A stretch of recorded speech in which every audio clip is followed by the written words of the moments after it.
10 kilo ಬೆಲ್ಲ ಹೊತ್ಕೊಳ್ಳೋ ಸಾಮರ್ಥ್ಯ ಇಲ್ಲ, 100 ಕಿಲೋ ಜ್ವಾಳ ಚೀಲ ಹೊರ್ತನಂದ್ರ ನಡಾನ ಮುರಿದು ಹೋಗ್ತೈತಿ ಮಗನ, ಮತ್ತೊಮ್ಮೆ ಹೇಳಂಗ ಇಲ್ಲ, ಹಾಸಿಗೆ ಹಿಡಿಬೇಕಾಗ್ತೈತಿ. ಯಾಕ? ಸೊಕ್ಕ, ಅಹಂಕಾರ, ಕಷಾಯ. ಅದಕ್ಕೆ ಅಪ್ಪ ಬೈದು ಬುದ್ಧಿ ಹೇಳ್ತಾರ. ಅದಕ್ಕೆ ಬಹಳ ಚಂದ ಹೇಳ್ಯಾರ ನಮಗ, ವಿದ್ಯೆ ಕೊಡದ ಗುರು, ಬುದ್ಧಿ ಕೊಡದ ತಂದೆ, ಸಂರಕ್ಷಣೆ ಸಂಸ್ಕಾರ ಮಾಡದ ತಾಯಿ, ಬದ್ಧ ವೈರಿಗಳು ಸರ್ವಜ್ಞ. ಸರ್ವಜ್ಞ ಕವಿ ಹೇಳ್ತಾರ ಒಂದು ಕಡೆ, ವಿದ್ಯೆ ಕೊಡ್ಲಾರ್ದಂತ ಗುರು, ಬುದ್ಧಿ ಹೇಳಲಾರ್ದಂತ ತಂದೆ ಮತ್ತು ಸಂಸ್ಕಾರ ಮಾಡಲಾರ್ದಂತ ತಾಯಿ ಮಕ್ಕಳ ಶತ್ರು ಅಂತ ಹೇಳ್ಯಾರ. ನಮ್ಮ ಕರ್ತವ್ಯಗಳನ್ನ ಪಾಲನೆ ಮಾಡೋದು ನಮ್ಮ ಧರ್ಮ.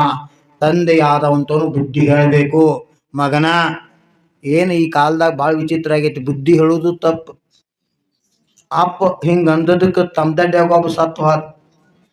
ಮನ 20 ವರ್ಷ ಆಗಿಲ್ಲ ಹುಡುಗ, ಸಣ್ಣ ವಯಸ್ಸಿನಾಗ ಕುಸುದು ಬಿದ್ದ, ನೇನ್ ಹಾಕೊಂಡು ಹೋದ.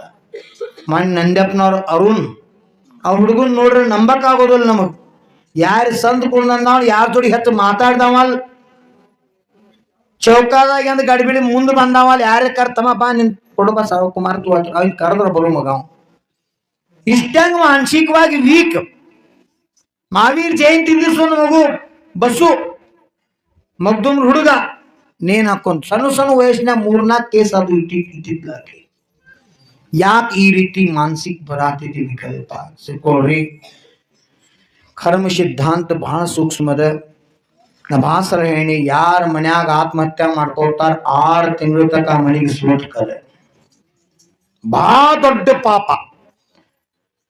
ಆತ್ಮಹತ್ಯೆ ಮಾಡ್ಕೋಬೇಕಂತ ವಿಚಾರ ಬಂದ್ರ ಆ ಸಮಯದಾಗ ಗತಿ ಬಂದಾತರ ನರಕ ಗತಿ ಬಂದಾಗತ್ತ ಹೇಳ್ಯಾರ ನಮ್ಮ ಆಚಾರ್ಯರು.